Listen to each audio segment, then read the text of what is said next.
we actually have the fan designer here, so I would like to introduce Vaggelis. Hello. Vaggelis, would you really like to just introduce yourself a little, if you're comfortable? First of all, I want to tell thanks for all of you to bring here and thanks a lot. It is difficult, very difficult. And thanks all of you for being here. You spoiled my surprise. Oh, sorry. No worries. So, hello everyone. My name is Marina, and I'm here to take you back to a time when there was no internet, there were no cell phones. We did our own mixtapes from the radio, and then some of the coolest movies came out. So, do we have any 80s kids here? Let me see.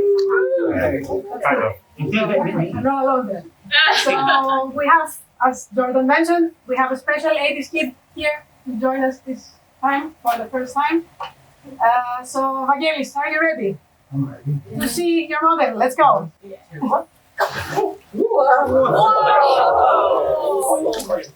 So this is One-Eyed Willy's pirate ship, aka the Inferno. It's the Goonies, the movie from 1985.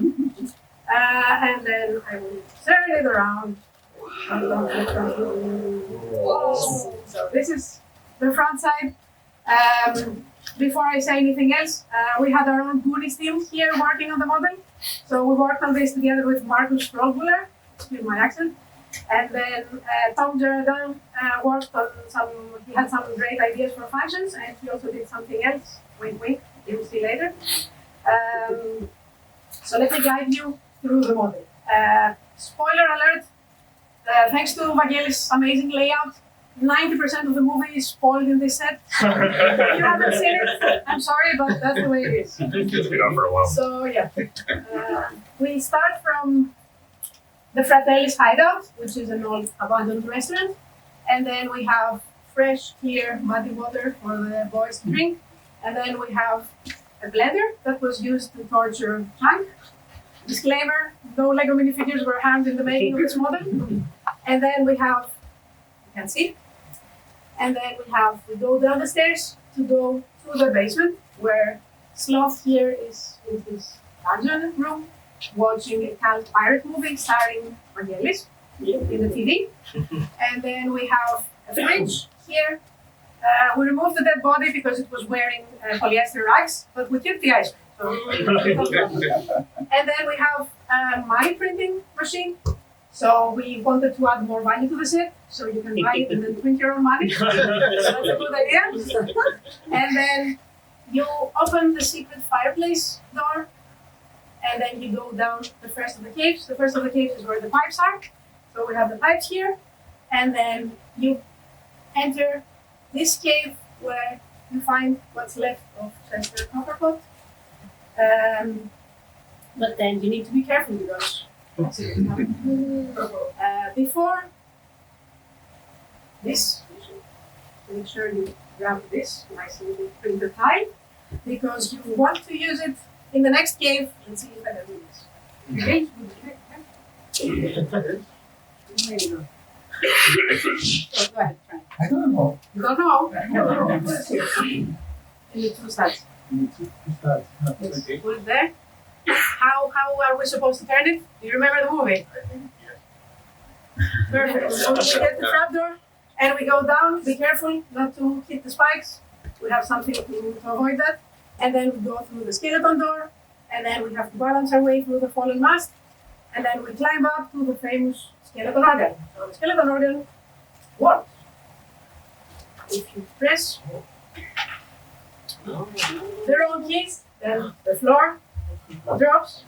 It's hard to show it, when I'm behind. And then if you press the right keys, you get the ramp that falls down, and then you can go down the slide. And then there you'll meet this weird-looking octopus that was never made it to the final movie, but it's been a cult icon, so we included that one too. And then you go around, you've seen the ship, and then you go up the ship, and you finally discover One-Eyed Willy's treasure room, where the rich stuff is. But wait, there's more, as somebody would say. Have I shown you the minifigures? That's the Goonies without the actual Goonies. So, there we go. So we start with Mikey. Mikey's holding the map to the treasure and his asthma inhaler. We have Mouth with his hairbrush because he has to look cold at all times. And then we have Chunk with a knife. I'll show you why he has a knife. And then Double O Data. Data has all his contraptions to fight the bad guys. He has the pictures of Peril to save him from the spikes there. And then he has all the accessories to set up booby traps. Booby traps, that's what I said. And then we have Brand with his lantern because he's the leader. And then Andy with her cheerleader outfit. Steph with her chewing gum. We also have a big chewing gum bubble on her face. And then we have Mama Fratelli with a lovely blue beret and hair, new element. And then Jake and Francis Fratelli, who are ready to kill each other for a slice of pepperoni pizza. Sloth with a new hat with bandana element. And then the man himself, One-Eyed Willy, infamous pirate. Another thing that I didn't show you is the fact that you can take his chocolate away, and then you can attach him.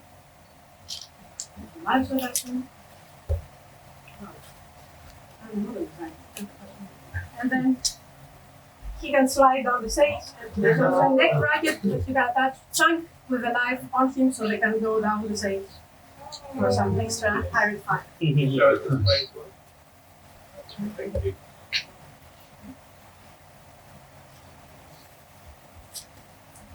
No? New elements. New elements, we have Sloth's hat with bandana, and then we have Mama Fratelli's hat with hair. Recolors, we have this very big chassis here, where is it? There. That has been recolored to brown. And then we have two bows recolored in brown, and then we have Data's glove here that was recolored in red, and then we have all those minifigures. All of them have new torsos. Some of them have new legs, some of them have new faces, most of them. And last but not least, we have a gift of purchase. That's what Tom designed. So if you were missing the world's parents, then you also have the world's parents and the attic, where you can find the map again in its original frame and different other objects that Mr. Walsh is collecting. Between them, you will find this lovely painting that Mouth. I don't know if you've seen the movie. If you've seen the movie, you know what I mean. So we have an alternate face for Mouth, so he can stick his tongue behind the painting and just make fun of everyone else. If you want to be the first to know when new LEGO sets are announced, then sign up to our newsletter, link in the description. Back to the LEGO Ideas team. Any questions? On his torso, Sloth's torso, is that the Superman logo? Or? It is. Yes. Was that a challenge? Or, I guess it's not. Is it a ripped shirt around that? Yeah, he wears that in the movie as a Superman t-shirt. Fortunately, it's the same IP partner, it's Warner Brothers. So we asked them, and we were allowed to use it because it's part of the character. And just on Sloth, we have made him before in LEGO Dimensions, but we really wanted to give him the pirate hat in this version because that's when he's like the hero. So we really wanted to do a slightly different take on it. Correct. And so over the years, like you do these such iconic movies, and it's really great that now we get like the full cast of characters. What's the shift been in LEGO design that means that now we can get everyone we need to do these in the set, whereas like a few years back we might have only got 4 or 5 characters. I mean, the size of the set obviously helps, but with the Goonies, there's no one that we can really remove. They're all on the adventure together, so it would be a little weird if we removed one of the cast. So we just had to make it work. So that was the challenge for Marina. It's like, here's all the characters. I think there's 12, right? Yeah. So 12 minifigures, 2 new elements and things, plus all the sails and everything.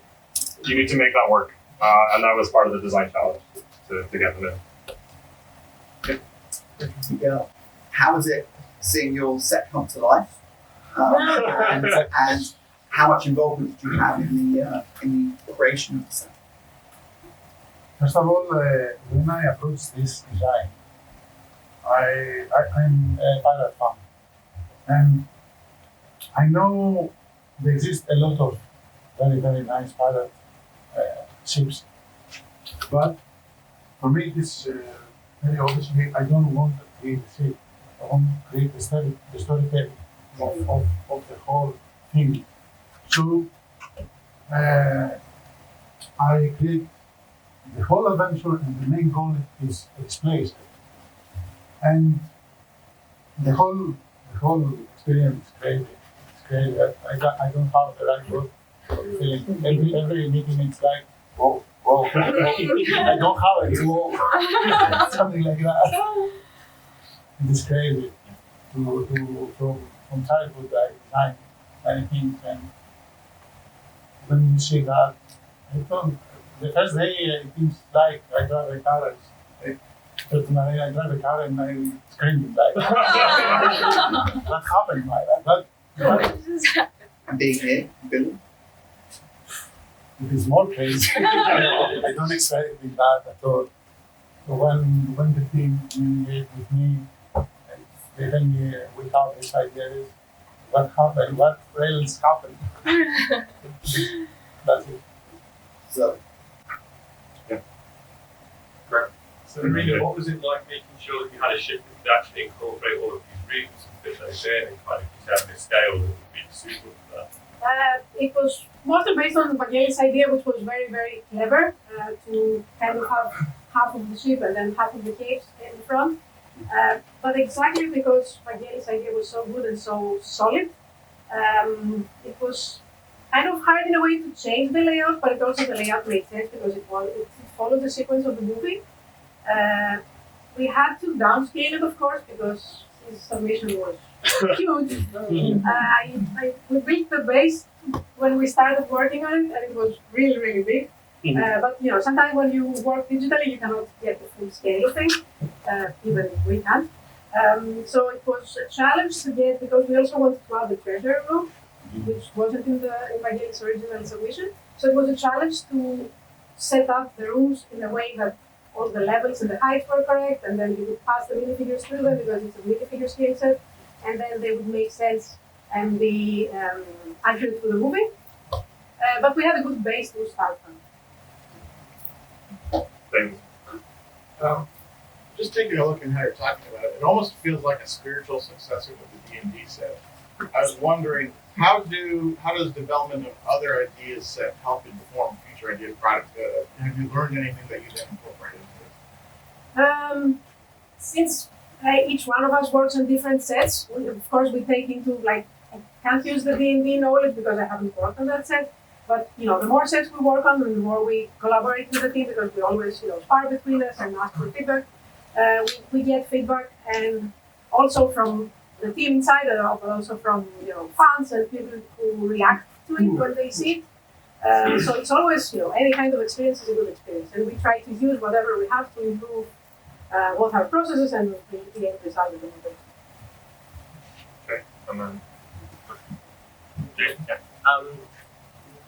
Was it a lot of the most memorable scenes take place off the ship and in the house? Was that one of the main considerations behind the GWP and how to incorporate those scenes from the movie? And is there anything specifically exclusive in the GWP that you can only get? yeah, so we obviously talked with Warner, what could we do as a purchase, and we wanted to see if we can get some more minifigures. Who else makes sense? Well, the parents were pretty important in the story as well. So we thought the attic is such a pivotal scene because that's where they get the map and the painting, and it's just a really funny scene. So it made for a really nice gift with purchase because you can add a lot of things, all these like stuff that the family have collected and hoarded into a small scale, and it makes it look messy and full. And then we have the printed Goonies logo is a decoration, so that's the only place you can get it. Just to have that as a nice. Are the minifigures exclusive and are they unique? Some of they are carryover. Like we've used other parts to make them. We wanted to focus on having the exclusivity with the decoration and putting more exclusivity into the set minifigures.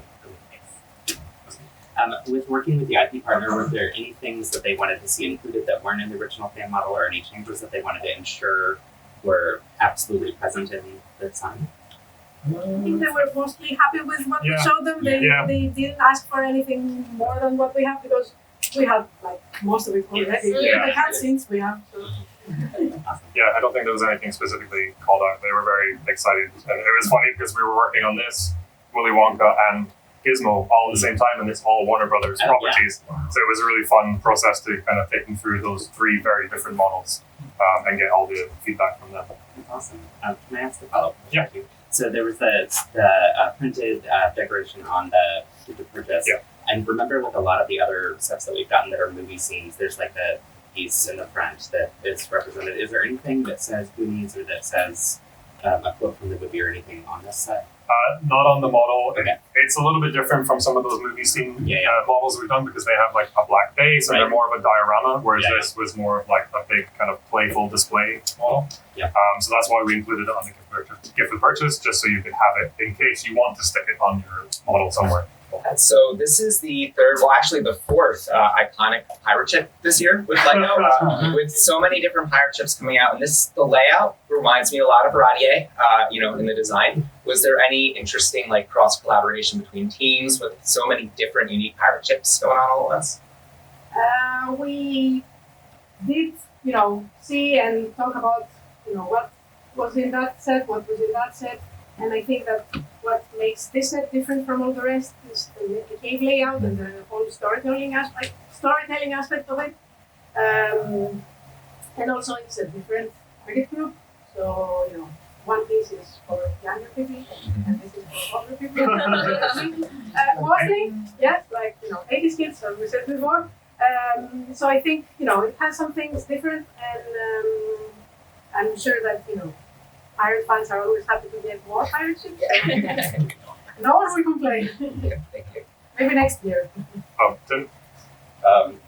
Yeah, sort of on that point, of course it's 18 plus age mark, but knowing that this is a very fun play set for younger children, did you sort of lower the real building age for it?